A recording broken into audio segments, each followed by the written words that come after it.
Merhabalar beyler bayanlar, sevgili çocuklar. Sihirli Mutfak 01 kanalına Onur ben. Hepiniz sefalar getirdiniz, hoş geldiniz.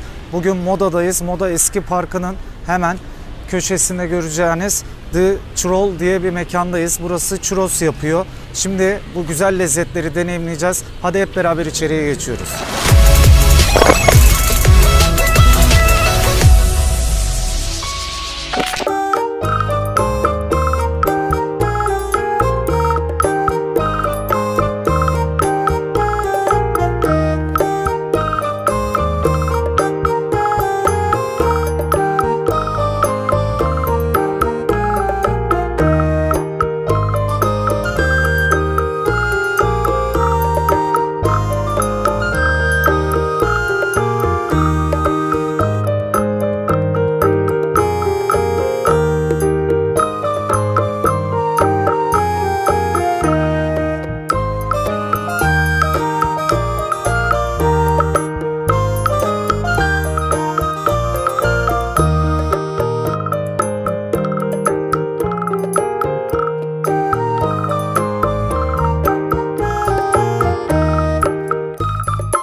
Dışında şeker var.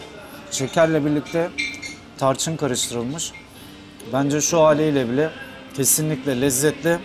Hiç yemeyenler için neye benzediğini sorarsanız eğer, tulumba tatlısı vardır ya. Tulumba tatlısının tamamen şerbetsiz olanı gibi düşünün. Çünkü şerbeti olmadığından dolayı yanında böyle sos eşliğinde veriyorlar.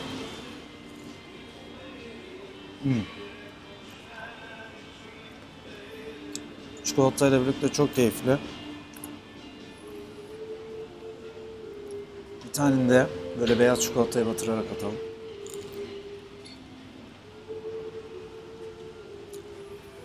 Beyaz çikolatayla şahane. Şimdi içi dolgulu olanlardan birer parça almak istiyorum. Şöyle bakar mısınız? Şahane. Şunu bir götürelim. Oo, başarılı. İçi dolgulu olanlar seçtiğiniz malzemeye göre direkt böyle ağzınızda resmen şelale gibi akıyor, patlıyor. Keyifli.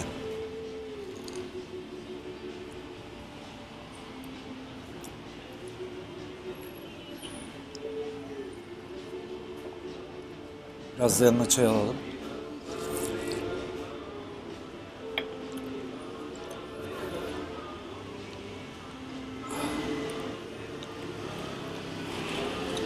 Frambuazlı.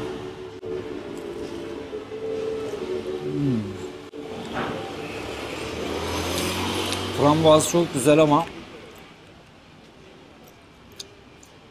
biraz keskin geldi bana.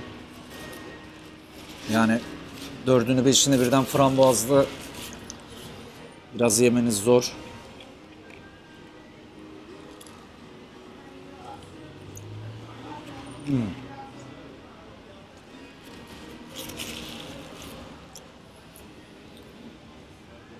Magnolia'lı, bayağı başarılı.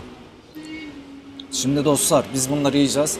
Bu arada Onur, senin hangisi favorin derseniz ben ilk yiyecekler için klasik olanı tercih edin derim. Yanında demin de gösterdiğim gibi beyaz çikolatası ve siyah çikolata ile birlikte, normal çikolata ile birlikte servis ediyorlar. Bu şekilde ne kadardı bakalım? 25 liraydı. Ben bunu tavsiye ediyorum. Biraz daha tatlı, farklı lezzetler arayanlar için de diğerine karışık olanı tavsiye ederim. Mutlaka gelin, deneyimleyin derim. Farklı lezzetler, farklı keyifler demektir. Bunun için ne diyoruz? Sihirli Mutfak 01 kanalına abone olmayı, aşağıda yorum yapmayı ihmal etmeyin. Kendinize iyi bakın, onurla kalın, hoşça kalın.